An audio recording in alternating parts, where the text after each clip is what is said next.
องซื้อลิลลี่น้องลินดี้โดยอายุ19อายุ19เคยสั่งครอบครัวแม่นบ่โดยยังบ่เคยผ่านการแต่งงานเนาะโดยและคือในมื้อนี้ก็คือทางน้องนี่ออกมาเปิดใจเนาะน้องละโดยน้องอยากได้ผู้บ่าวทางไหน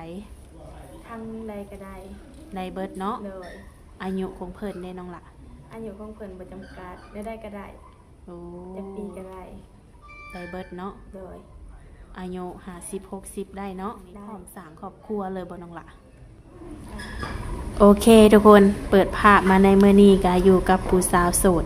ผู้จบผู้งามคักอดีทุกคนเลยก่อนอื่นทางสาวน้อยสิเข้าไปทักทายกันก่อนเนาะสบายดีน้องละสบายดีโดยสบายดีมาเจอกันเป็นครั้งแรกเนาะเลยป้าบ่น่าเชื่อว่าผู้จบผู้งามมาดี แนะนำชื่อได้ดูน้องละน้องซื้อลิลลี่น้องลินดี้โดยอายุ19ปีโดยโอ้อายุ19ปีเรียนจบแล้วบ่น้องละออกเรียนโอ้ออกเรียนจบม.4 เนาะโดยโอ้โดยก็ถือว่าปัจจุบันนี้นี่เฮ็ดเวียกเฮ็ดงานอยู่ไสซะน้องละเฮ็ดงานอยู่เซโนเป็นอันเสิร์ฟเด็กเสิร์ฟบ่โดยโอ้หารอาหารนี่น้องละแม่นโดยไปเฮ็ดอยู่หันได้หล่นแล้วได้เดือนปลายแล้วเงินเดือนโอเคอยู่บ่ค่ะเดือนละล้านเดือนละล้านล้านกีบนี่ได้ป้ากินอยู่น้ำเพิ่นบ่น้องละกินเอีกแม่นมันก็สิโอเคอยู่บ่น้องละกุ้มอยู่บ่บ่คุ้มเนาะเลยแบบว่าน้องนี่ต้องได้เที่ยวไปเที่ยวมาบ่แม่นโอ้ตอนเช้านี่ขี่รถไปแม่นเพิ่นให้เดือนละล้านกีบได้ติปบ่น้องละบางมื้อก็ได้บางมื้อก็บ่ได้แต่ว่าเฉพาะแต่เงินเดือนนี่ว่าน่าจะบ่กุ้มกินเนาะก็คือ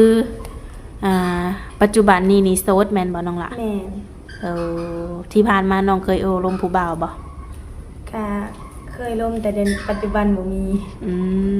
เมื่อก่อนเคยลมเนาะโดยแต่ตอนนี้บ่มีแล้วแม่นน้องอายุ19ปีนี้ยังบ่เคยสร้างครอบครัวแม่นบ่โดย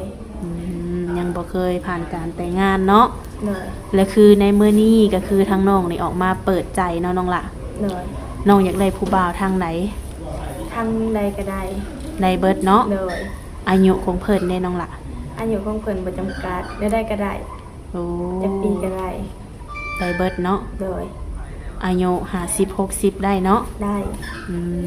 เคยลมอยู่บ่ผู้บ่าวรุ่นใหญ่นี่บ่เคยเนาะโดยสิเคยกับเทื่อนี่แหละเนาะน้องล่ะ โดยคือน้องเป็นผู้จบผู้งามเวลาไปเฮ็ดเวียกเฮ็ดงานหรือไปไสมาไสนี่ผู้บ่าวบ่ได้แซวบ่เนาะกะมีแซวแหน่บ่หวั่นไหวแน่บ่ บ่ถึกใจก็คือพูดถึงนะในกรณีที่ว่าออกมาเปิดใจน้องล่ะเนาะคือน้องนี่พร้อมสร้างครอบครัวเลยบ่น้องล่ะกะคันนี้พร้อมเนาะถ้าว่าเจอคนที่ว่ามักฮักสามารถดูแลเฮาได้เนาะโดยและคนที่สิเข้ามาหาน้องนี่แบบน้องต้องจำกัดบ่น้องล่ะว่านิสัยใจคอเพิ่นเป็นแนวใดแบบนี้ค่ะนะมักผู้บ่าวแบบใดได้เบิดคะแนนเขาจะแบบเบิ่งแย่งเฮาได้สิเลยดูแลเฮาได้โดยคนที่สิเข้ามาหาลักๆนี่คือหน้าที่การงานนี่ต้องมั่นคงเนาะและก็สามารถดูแลน้องได้เนาะโดยแต่ว่าความพร้อมสร้างครอบครัวนี่ก็มีอยู่แล้วเนาะน้องละขึ้นอยู่กับทางหนุ่มๆเนาะว่าเพิ่นสิเฮ็ดให้ทางน้องนี่เห็นมีความแบบว่ามั่นใจกับเพิ่นเนาะคือน้องก็มักอยู่บ่น้องละผู้บ่าวกินเหล้ากินเบียร์สูบยานี่นะกะเฮาบ่ติคะแนนแบบว่าแบบบ่กินหลายปานใดก็ได้นะไปม่วนไปอันนั้นก็ได้อยู่โดยกินได้อยู่เนาะบ่ถึงขั้นว่า บ่ให้กินเนาะ โดย อืมและน้องนี่มักคนใจร้อนใจเย็น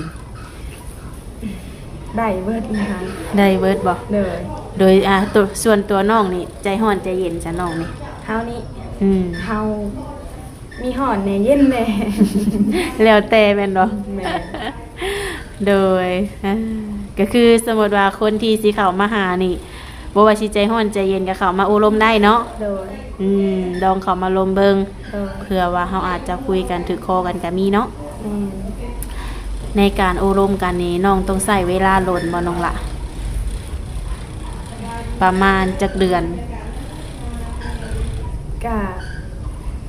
ถ้าได้ก็ได้แบบคะแนนแบบว่าเขาจะแบบพร้อมซัพพอร์ตเฮาหรือว่า คนแบบที่แบบว่าปรับความเข้าใจกันได้สิเลย อืมคือบ่สามารถระบุเวลาให้ได้เนาะ โดย ถ้าเกิดว่าเขามาคุยปุ๊บเข้าใจกันปั๊บนี่ก็อาจสิตกลงเป็นแฟนกันก็มีเนาะ แม่น ก็ถือว่าทางหนมๆเพิ่นนี่บ่ต้องเฮ็ดอีหยังมากมายเนาะมีแต่หลักๆก็คือความเข้าใจเนาะน้องละ โดย คือทางน้องนี่เนาะเกี่ยวกับหนมๆเนี่ยน้องละมักคนสูงคนต่ำ แบบได้เบิด ได้เบิดแม่นบ่ โดย เอาสีผิวของเพิ่นได้น้องละ ได้เบิด อืม บนตี บนติแม่นบ่ โดย โอ้คนอวบคนหยังก็ได้เนาะ โดย อืมก็ถือว่ามื้อนี้ก็มาเปิดใจกับเอื้อยเป็นครั้งแรกเนาะตื่นเต้นแม่นบ่เนี่ย แม่น เป็นเรื่องปกติเนาะ อืม คือบ่เคยเปิดใจผ่านโซเชียลจักเทื่อเนาะน้องละ แม่น เมื่อนี้มาเปิดใจครั้งแรกก็คือว่าอะไรเนาะก็มีความเขินอายทุกคนเลย คือน้องไปอยู่น้ำสามีได้บ่น้องละ ให้ไปอยู่กับสามีบ่ ไปได้บ่ กะพอได้ ได้อยู่เนาะ โดย เออบางทีบ่แน่ได้บางทีเราอาจจะมีผู้บ่าวทางไกลเนาะ โดย บางทีเพิ่นมาอยู่น้ำเฮาบ่ได้ก็คือน้องนี่ก็พอไปได้อยู่เนาะ โดย อืมแล้วน้องนี่มีความฝันอยู่บ่น้องละ พัน แบบว่าอยากเฮ็ดหยังอยากค้าขายหยังอีหยังแบบนี้อะนะ มีแต่ฟันว่าอยากเปิดห้านแบบเป็นห้านขายเครื่องว่าสิเลย อืม เป็นห้านขายเครื่องห้านของกิน โดยอยากมีห้านเป็นของตัวเอง ขายเครื่องก็ได้ แม่น ขายเครื่องอยู่เครื่องกินก็ได้ โดย อืมขายเครื่องกินน้องเฮ็ดกับข้าวเป็นบ่ เป็น เป็นทุกอย่างบ่น้องละ แม่น โอ้ถือว่าเก่งในอนาคตถ้าเกิดว่าเฮานี่มีเงินมีคำเนาะ โดย ก็คืออยากเปิดห้านเนาะ โดย อืมบ่แน่เนาะน้องหลานเนาะอาจจะได้ก็มี โดยคือทั้งน้องนี่ไปอยู่น้ำสามีได้เนาะและปัจจุบันนี่น้องอาศัยอยู่กับไผซะน้องล่ะ อยู่เพื่อนบ่ แม่น อยู่กับแม่แล้วก็พ่อมีน้องสองคนอ้ายก็คนหนึง อืมน้องนี่เป็นลูกคนที่สองบ่ แม่น โอ้ ลูกคนที่สอง ถ้าว่าไปอยู่น้ำสามีก็คือสิได้อยู่ดอกเนาะ เลย ยังมีน้องอยู่เนาะ โดย ฐานะครอบครัวน้องเป็นอะไรซะ กะฐานะธรรมดาถ่ายเห็ดนาสิ เฮ็ดนาทุกปีบ่ เห็ดแมน แต่ละปีนี่เขาได้หลายบ่ กะประมาณบางเดือนละ30-40สิเกือบกลุ่มกิน แล้วแต่ละปีแม่นบ่ แมนบางเดือนน้ำกระท่วมเลย น้ำท่วมก็บ่ได้เขา อืมบางปีก็บ่กุ้มกินแม่นบ่ แมน โอ้คือพ่อแม่เพิ่นมีอาชีพค้าขายอยู่บ่ซะน้องล่ะ มี อาชีพหลักๆก็คือเฮ็ดนาแม่นบ่ แมน โอ้โดย แต่ว่าปัจจุบันนี้น้องก็ได้ไปเฮ็ดเวียกเนาะ แมน และสิมีเวลาคุยผู้บ่าวอยู่บ่ซะน้องล่ะ มี มีอยู่เนาะ โดย น้องเฮ็ดเวียกจักโมง เฮ็ดเวียกบ่ โดย น้องเฮ็ดเวียกแต่4 โมงจนสุด0 โมง โอ้4 โมงแรงบ่ แมน จนไปฮอด12 โมงกลางคืนบ่ แมน โอ้แสดงว่าสิมีเวลาลมช่วงประมาณตอนน้องตื่นเนาะ แมน 11 โมงหรือเที่ยงเนาะอืมถ ถ้าว่าผู้บ่าวโทรมาน้องก็สิรับอยู่บ่ หัก ถ้าเพิ่นอยากเปิดกล้องได้กล้าเปิดบ่ กล้าก ล้าเนาะ โดย เพราะว่าบางทีเพิ่นก็อยากเห็นตัวตนเฮาเนาะน้องหลานเนาะอยากบางทีเบิ่งในคลิปอาจจะบ่คักคือวิดีโอคอลหากันเพิ่นว่าคือทางน้องนี่ก็พร้อมคุยแล้วก็พร้อมเปิดกล้องเห็นหน้าเนาะ โดย ถือว่าบ่มีความลับอีหยังเนาะน้องละ โดย อืม แต่ว่าผู้บ่าวที่สิเข้ามานี่นะบ่ว่าสิ50 60 70ก็โอลมได้เนาะ โดย น้องเอาเฮ็ดสามีได้บ่ซั่นน้องละ กะได้ ได้อยู่เนาะ โดย อืม แบบรุ่นเดียวกันกับน้องนี่บ่มักบ่ กะ จังได๋ ได้ คิด เบิ ว่าได้เบิดแม่นบ่ แม่น เออถือว่าเรื่องอายุนี่บ่สำคัญเนาะ แม่น เออคือลมดุนใหญ่นี่พ่อแม่น้องสิโอเคอยู่บ่น้องล่ะ พ่อแม่เฮาบอก อืม โอเค โอเคอยู่เนาะ เลย คือทางเฒ่าพ่อเฒ่าแม่เพิ่นอายุจักปีน้องล่ะ พ่อเฮาอายุ40แม่เฮาก็30สิเขา40คือกันแหละ อืมโดยถ้าว่ามีลูกเคย60เพิ่นสิโอเคอยู่บ่น้องล่ะ โอเคได้ ได้อยู่เนาะ แม่น อ่าขอเพียงแค่ว่าดูแลลูกสาวเพิ่นได้เนาะ แม่น โดยได้น้องมักผู้บ่าวเฮ็ดเวียกหยังสนองละหน้าที่การงานเพิ่นนี่ ที่การงานบอก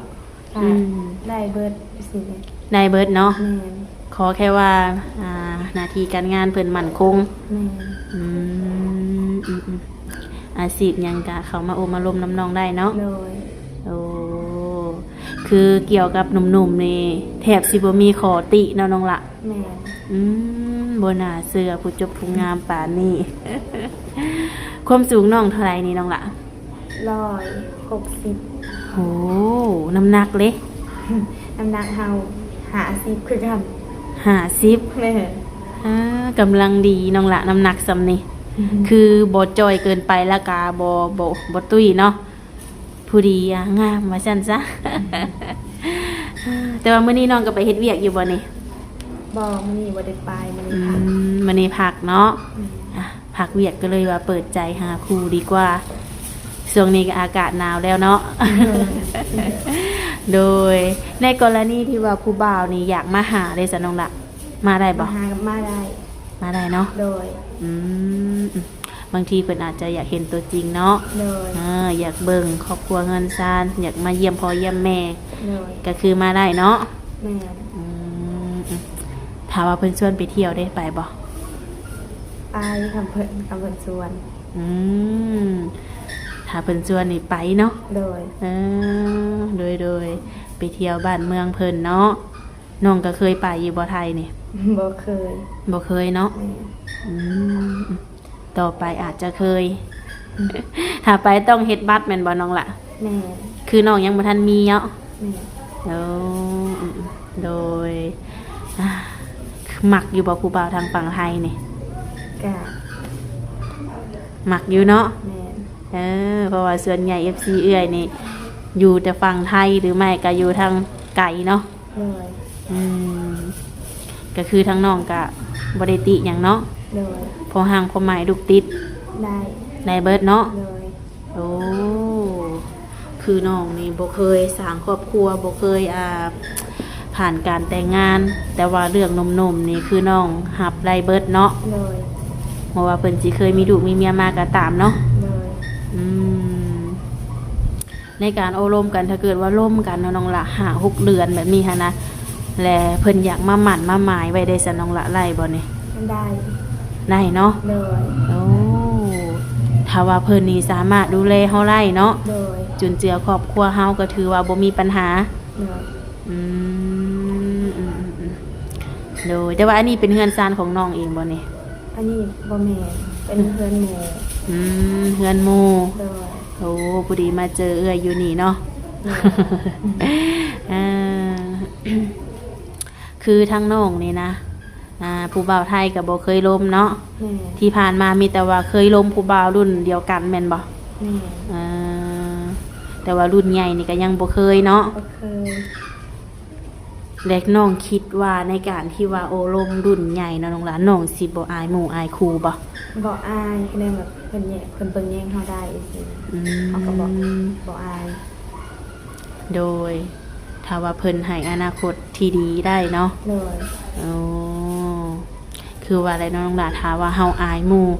แต่ว่าชีวิตเฮาบ่ดีขึ้นมันก็บ่มีความหมายหยังเนาะ แม่น แม่นความน้องว่าหั่นแหละ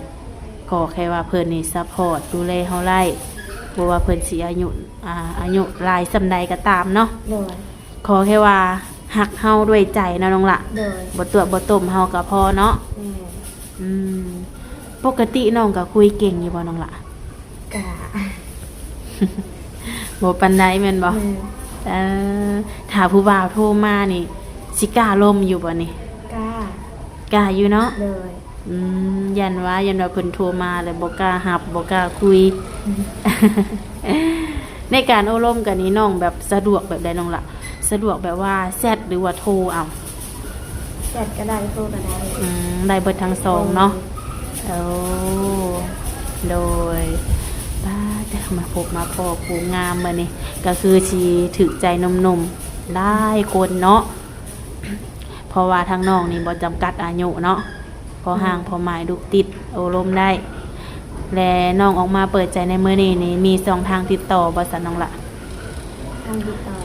มีแต่แอป มีแอปบ่ เลย ไลน์ได้มีบ่ ไลน์บ่ได้ลิงก์ บ่ได้ดิน แม่ โอ้